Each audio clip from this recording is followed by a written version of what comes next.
کے لیے کام کریں گے اور پاکستان کے لیے کام کر رہے ہیں۔ کاشف انور صاحب، حکومت ہمیشہ بجٹ اور منی بجٹ کے ذریعے جو بھی نئے قانون آرڈیننس لاتی ہے اس کا تمام بوجھ عوام پر ڈال دیا جاتا ہے، اس کا کوئی دوسرا حل بھی ہے؟ الٹیمیٹلی جب آپ کے پاس ریزروز نہیں ہوتے تو ہمیں ریزروز چاہیے، اور جو مشکل وقت آیا ہے پاکستان کے اوپر وہ ریزروز کی کمی کی وجہ سے آیا ہے۔ Lahore chamber of commerce and industry پہلے دن سے یہ شور مچا رہا ہے کہ آپ کیوں نہیں ایسی ڈیکلریشن اناؤنس کرتے جن کے پاس انڈکلیئرڈ فارن ریزروز ہیں وہ ڈکلیئر کر دیں، اسٹیٹ ان سے پیسے ریکویسٹ کر لیں۔ ہم $1 بلین کے لیے IMF کے پاس اور ڈونر ایجنسیز کے پاس جا کے ہاتھ باندھ رہے ہیں، تو ہم اپنی عوام سے کیوں نہیں ریکویسٹ کرتے؟ ہم کیوں نہیں اس کو 2-3 سال کے لیے اپنے پاس رکھتے اور اس کو وائٹ ڈکلیئر کریں جب 2-3 سال کے بعد ٹائم گزر جاتا ہے؟ ہم کیوں نہیں ایک ایسی ایمنیسٹی اناؤنس کرتے؟ کیونکہ دیکھیں ہمیں پیسے چاہیے ہیں اس وقت، ہمیں ملک کی بقا چاہیے ہے اس وقت، ہمارے پاس سورسز ہیں، ہم کیوں نہیں واٹر ریزروائرز کو بناتے؟ ہم کیوں نہیں آلٹرنیٹ انرجی کی طرف جاتے؟ ہم کیوں نہیں سولر کو اور زیادہ فروغ دیتے؟ ہمارے پاس اور بھی ایونیوز ہیں، ہمارا $20 سے $25 بلین کی جو امپورٹ ہے وہ صرف فیول کی ہے، کیوں نہیں ہم اسے کم کرتے؟ بات یہ ہے، یہ ہم نے نہیں سوچنا، یہ جنہوں نے سوچنا ہے یہ ان کے سوچنے کی بات ہے کہ جو 2000 سے 2200 لوگ ہماری قسمتوں کا فیصلہ کرتے ہیں، یہ ان کے سوچنے کی بات ہے۔ کیوں نہیں ان اسمبلیوں کی، اگر ہم ایمرجنسی میں ہیں تو کیوں نہیں ان کے پرکس ختم کیے جاتے؟ کیوں نہیں ان کی تنخواہیں ختم کی جاتی؟ کیوں نہیں ان کی تمام جتنی سہولیات دے رکھی ہیں وہ ختم نہیں کی جاتی؟ جتنے ڈپارٹمنٹس ہیں ان کو جو فری یونٹس ملتے ہیں کیوں نہیں ختم کیے جاتے؟ کیونکہ ایمرجنسی ہے۔ تو ایمرجنسی کے وقت میں ہم سب کو ایک پیج پہ آنا ہوگا، انشاءاللہ حالات بہتر ہو جائیں گے، لیکن جب تک تمام سیاسی پارٹیاں ایک پیج کے اوپر نہیں بیٹھیں گی، جب تک تمام سیاسی پارٹیاں چارٹر آف اکانومی کو سائن نہیں کریں گی، جب تک تمام سیاسی پارٹیاں ہمارے ملک کا، ہمارے بچوں کا اور پاکستان کے مستقبل کا فیصلہ نہیں کریں گی، تب تک نہ پاکستان کے حالات ٹھیک ہوں گے، نہ ہمارے حالات ٹھیک ہوں گے، اور نہ ہی ہمارے بچوں کے حالات ٹھیک ہوں گے۔ کاشف انور صاحب، آخر میں یہ بھی بتائیے گا، اگر IMF سے یہ قسط مل جاتی ہے اس کے بعد ہماری معاشی جو سمت ہے، معاشی حالات ہیں، وہ بہتر ہو جائیں گے؟ جیسا کہ میں نے کہا کہ انشاءاللہ ہمارے پاس اس کے علاوہ اور کوئی چارہ نہیں ہے کہ ہم 9th ریویو میں جائیں، کیونکہ ہمارے جو ڈالر کے ریزروز ہیں وہ بہت شدید بری حد تک گر گئے ہیں اور ہم اس کو اپنا پورا نہیں کر سکتے۔ اصولی طور پہ کسی بھی ملک کے پاس کم از کم 3 مہینے کے لیے آپ کے امپورٹ کے پیسے ہونے چاہیے، جو کہ ہمارے پاس نہیں ہیں۔ ہمارے پاس اصولی طور پہ 15 سے 18 بلین ڈالرز کے ریزروز ہونے چاہیے، جو کہ اس وقت صرف 2 سے 3 بلین ڈالرز کے ہیں۔ ہم امید کرتے ہیں کہ IMF کے ریویو کے بعد جتنے بھی ہمارے ڈونر ایجنسیز ہیں، ہمارے جو دوست ممالک ہیں، وہ بھی اپنے لونز کو ری شیڈیول کر دیں گے، ان کی دوبارہ ایلوکیشن ہو جائے گی۔ ہم نے یہ تو نہیں کہا کہ ہم پیسے نہیں دیں گے، اور نہ ہی یہ ایسی بات ہے کہ ہم پیسے ان کے نہیں دیں گے، لیکن اس وقت مشکل وقت ہے، اس وقت حالات سازگار نہیں ہیں، اور صرف پاکستان کے ہی نہیں، پوری دنیا کے حالات اس وقت سازگار نہیں ہیں۔ تمام اکنامک کرنچز میں تمام ممالک ہیں، تو میں سمجھتا ہوں کہ اگر ہم IMF کی بات مان لیتے ہیں، IMF کا ریویو ہمارا کمپلیٹ ہو جاتا ہے، لیکن اس کے بعد ہم اپنی پالیسیز کو چینج کرتے ہیں، ہمیں اپنے قبلے کو درست کرتے ہیں، ہم اپنی انڈسٹری کو امپروو کرتے ہیں، ہم اپنے ان اخراجات کو کم کرتے ہیں، ہم تمام سیاسی پارٹیاں ایک پیج کے اوپر بیٹھتی ہیں، چارٹر آف اکانومی سے پہلے چارٹر آف انڈرسٹینڈنگ کرتی ہیں کہ ہم ملک کے لیے اور ہم ملک کے لیے کام کریں گے،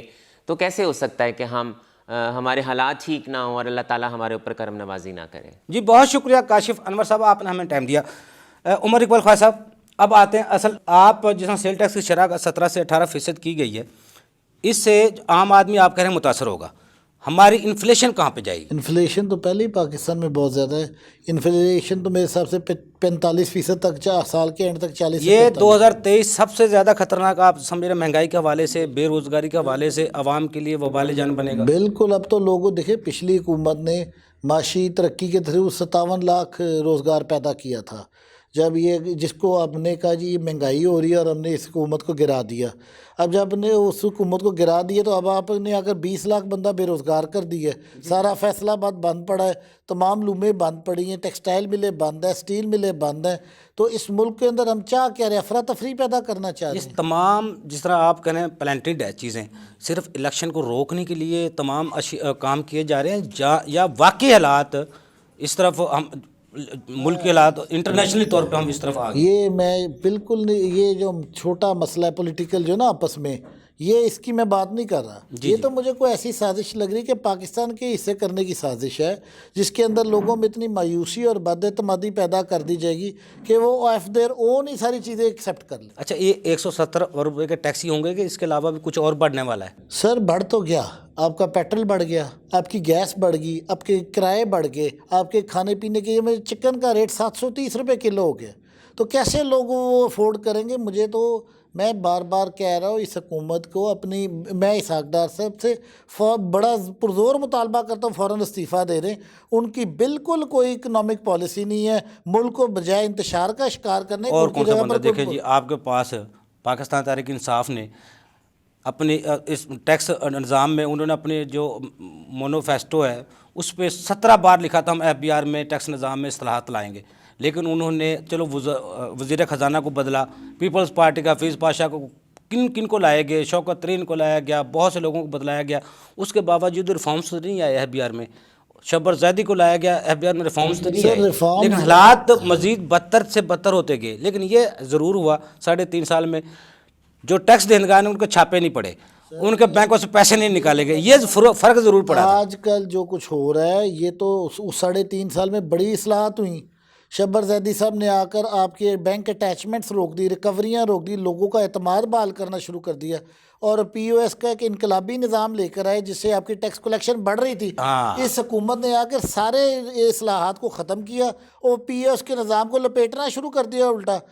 وہ اگر پاکستان کو ریئل سینس میں اگر آپ نے ترقی کرنی ہے، آپ کو اپنی ٹیکس بیس بڑھانی ہے، آپ وہ بیچارے پرانے جو قابو آئے ہوئے ٹیکس پیئرز ہیں انہیں کے اوپر بار بار خود کش حملے کیوں کرتے ہیں؟ ان اچھا، کو عمر صاحب یہ FBR کے چیئرمین صاحب معتبر شخصیت ہیں، ٹیکس نظام پر گرپ ان کی ہوتی ہے، انہوں نے ایک بیان دیا تھا آج سے 1 سال پہلے، POS پوائنٹ آف سیلز کا جو سسٹم ہے اس کے ذریعے ہم 10,000 ارب روپے اکٹھا کر سکتے ہیں، یعنی کہ 10,000 اس ایک سسٹم سے ہو سکتا ہے، تو پھر یہ پورا منی بجٹس، یہ تمام قانون مار دھاڑ، ٹیکس پیئر کو آڈٹ کے ذریعے، نوٹس کے ذریعے بار بار بلانا، تنگ کرنا، ذلیل خوار کرنا، عدالتوں میں ہزاروں اربوں روپے کے کیسز رکے رہنا، پھر یہ سارا مار دھاڑ کیوں؟ یہ ایک لا اصل ایکسرسائز ہے، اس کو روکنا چاہیے۔ میں آپ کو بتایا نا کہ آپ انوویٹیو طریقے سے اپنی ٹیکس کی کلیکشن بڑھائیں، اپنے جو یہ POS کا نظام نیچے تک لانے کی ضرورت تھی، یہ 1,000 سے اس سال اس کو 500 فٹ پہ کر دیتے دکان کے سائز کو،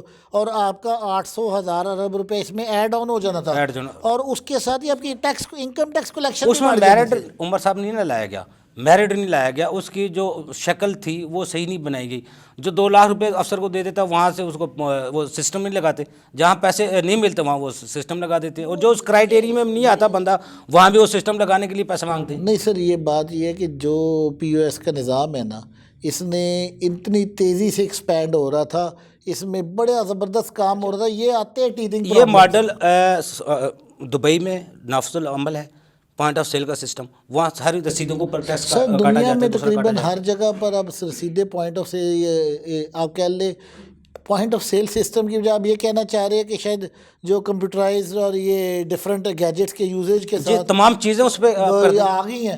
آپ کو میں صرف بتا رہا ہوں، آپ پاکستان میں اگر صحیح انصافی قسم کا، آپ کو دیکھیں مساوات کی بنیاد پر ٹیکس کا نظام لانا اس ملک میں، اس کا طریقہ یہ نہیں ہے جو ہم کر رہے ہیں۔ آپ یہ سوچیں کہ PSO کے پٹرول پمپ پر ایک لینڈ کروزر والا آ کر 272 روپے کا لیٹر پٹرول لیتا ہے، تو ساتھ کھڑا ہوا CD70 والا بھی اسی ریٹ پہ لے رہا ہوتا ہے۔ یہ کس طرح مساوات ہو سکتی ہے؟ میں گاڑی چلا رہا ہوں، میرا ڈرائیور بھی وہی ٹوتھ پیسٹ خریدتا ہے، تو یہ آپ کو مساوات کا نظام لانا پڑے گا، اور اس کے اندر اپنے انقلابی تبدیلیوں کی ضرورت ہے۔ اس وقت جو پاکستان کو ضرورت ہے فسکل ڈسپلن کی ہے. آپ 85-90 رکنی کابینہ بنائیں گے نا تو آپ اپنی عوام کو بھی نہیں کہہ سکیں گے عوام کو آپ کفایت شہری کا کہتے ہیں اور خود وہ آپ اپنے ظفر موج کی بالکل. تو کابینہ یہ تضادات ختم کرنے پڑیں گے. مشکل فیصلہ یہ نہیں ہے کہ عوام کے اوپر ٹیکسز کیسے لادنے ہیں. مشکل فیصلہ یہ ہے کہ جو ہماری سیاسی اشرافیہ یا بیوروکریسی یا جو بھی جس بھی ادارے کے لوگوں نے پاکستان سے پیسہ چوری کر کے باہر نکالا ہے وہ واپس لایا جائے. اچھا عمر صاحب, یہ مشکل فیصلہ یہ جس طرح میں نے ابھی کاشف انور صاحب سے بھی سوال کیا تھا, منی بجٹ تو آ گیا, آئی ایم ایف سے اگر پیکج مل جاتا ہے تو کیا واقعی ہماری معاشی سمت ہے جو اکنامکس جو صورتحال ہے معاشی عدم استحکام یہ ختم ہو جائے گا؟ سر ہو سکتا ہے. میں یہ کہتا ہوں 1.1 بلین ڈالرز نے دینا ہے. اس کے ساتھ آپ کے دوست ممالک اصل میں انہوں نے شرط لگائی تھی لے, ان کے ساتھ کوئی 5 سے 6 بلین ڈالر شاید دوست ممالک سے بھی مل جائے. 5 سے 6 بلین ڈالر اگر وہ مل جاتا تو آپ کے 6 مہینے اچھے گزر جائیں گے. لیکن آپ کو دیکھیں وہ کیا وہ کہتے پیتے تھے قرض کی میں اور رہتے تھے مست کہ رنگ لائیں گی ہماری فاقہ مستی ہے. یہ فاقہ مستی اب رنگ نہیں لانے لگی, یہ اب ختم ہو. دیکھیں آپ کو وہ قرضے کے نظام نے آگے 3 سال آپ نے جو قسطیں دینی ہے وہ سود کی جو قسطیں دینی ہے 25 ارب کی ڈالر کی, تو وہ پھر کس نہ پوری ہوں گی؟ سر بات یہ ہے کہ ہمیں اس کے لیے کوئی قومی سطح پر بیٹھ کر ایک آپ کو میں بتاؤں انڈیا 1992 میں ڈیفالٹ کیا تھا. آج آپ کو میں تھوڑا سا اس وقت انہوں نے تمام اپنی عوام کو اور تمام اپنے اچھے کھاتے پیتے گھرانوں کو کال دی اور جہازوں میں بھر کے جو انڈین گولڈ تھا نا گھروں میں پڑا ہوا وہ باہر گیا اور وہ ڈالرز میں کنورٹ ہو کر ان کو پیسہ ملا. ہماری عوام بھی یہ جذبہ رکھتی ہے لیکن عوام ان کو نہیں دے گی جس وقت ہمارے حکمران ہیں. اعتماد وہ آپ کو ایک ایسا شخصیت لانی پڑے گی جس پر عوام کو بھی اعتبار ہو اور عالمی اداروں کو بھی اعتبار ہو. پاکستان کے مسائل کا حل خود انصاری میں ہے. ہم اگر آج یہ اچھی پالیسیز لے تو ہم ہر سال 5 سے 10 بلین ڈالر. اچھا ابھی زاہد رضوی صاحب پروگرام میں بتا رہے تھے ریٹرن آف لون کا اکاؤنٹ کھولیں جس میں آپ اشرافیہ پر ایسے کوئی کسی سے 20 لاکھ سے جو اوپر ہیں لوگ ان پہ 1% لے لیں, جن کے بینکوں میں پیسے رکھیں, 1 کروڑ سے اوپر ان سے 2% لے لیں. ایسے ان پہ سے پیسے لے کے جو پیسے جمع ہوں وہ ریٹرن آف لون وہ قرض کی قسطیں دی جائیں. لیکن اس سے پہلے ایک ڈیم بھی وہ ثاقب نثار صاحب نے چلایا تھا, چھوڑے تو یہ اس طرح ممکن ہے 1998 میں نواز شریف صاحب نے قرض اتارو ملک سواروں کی مہم چلائی تھی تو وہ پیسہ جس کہاں میں گیا لوگوں نے اربوں روپے دیے تھے اور آج تک اس فنڈ کا آڈٹ نہیں ہو سکا وہ پیسہ کہاں گیا ہے. اب شہباز شریف کو کون پیسے دے گا اگر نواز شریف کے فنڈ کا فلنڈ اکاؤنٹ میں 4 دن میں وہ 27 لاکھ نہیں ہو سکے. عمران خان صاحب نے 3 گھنٹے میں وہ 5 ارب اکٹھے کر لیے. یہ کریڈیبلٹی دیکھیں میں بالکل شاید آپ کو لگ رہا ہو لیکن میں پولیٹیکل بات نہیں کرنا چاہ رہا. ان کو بہرحال آپ کو جو ہے نا ان کو اپنے اوپر بھی وہ فسکل ڈیفیسٹ کا ذمہ دار خود بھی ہیں, یہ بھی ہیں, پچھلی حکومت بھی ہے. ان سب کو اپنا ذمہ داری لینا, اپنے باہر کے اثاثے بیچ کر پاکستان میں پیسہ واپس لے کے آئیں. آپ رضاکارانہ طور پر لائیں, ہم آپ سے کوئی حساب نہیں مانگیں گے, اس سے کاروبار بھی کریں گے, کوئی ٹیکس نہیں لیں گے, لیکن آپ کو پیسہ پاکستان لانا ہے اور اس کے علاوہ کوئی حل نہیں ہے. عوام کو کوئی ریلیف ملنے والا نہیں ہے. عمر اقبال خواجہ صاحب آپ کو بہت شکریہ. ناظرین جن دوستوں نے آج پروگرام میں ہمارے ساتھ شمولیت کی ان کا بہت شکریہ. اس ملک کو بچانا ہے, اس ملک کو ترقی پر لے جانا ہے تو آپ کو قانون ایسا بنانا پڑے گا, سسٹم ایسا بنانا پڑے گا, نظام ایسا لانا پڑے گا جو سب کے لیے برابر ہو اور برابری کی سطح پر آپ کو فیصلے کرنے پڑیں گے. اگر ٹیکس بھی لینا ہے تو برابری کی سطح پر. یہ جو تضاد ہے یہ اس کو ختم کرنا چاہیے. اگر ہم نے اپنے قرضوں سے جان چھڑانی ہے, قرضوں سے ہم نے نجات حاصل کرنی ہے تو ایسا سسٹم ملک میں لایا جائے جو سب کے لیے یکساں ہو اور سب کے لیے قابل قبول ہو. اگلے پروگرام تک کے لیے افضل کو اجازت دیجیے. اللہ حافظ. پاکستان زندہ باد.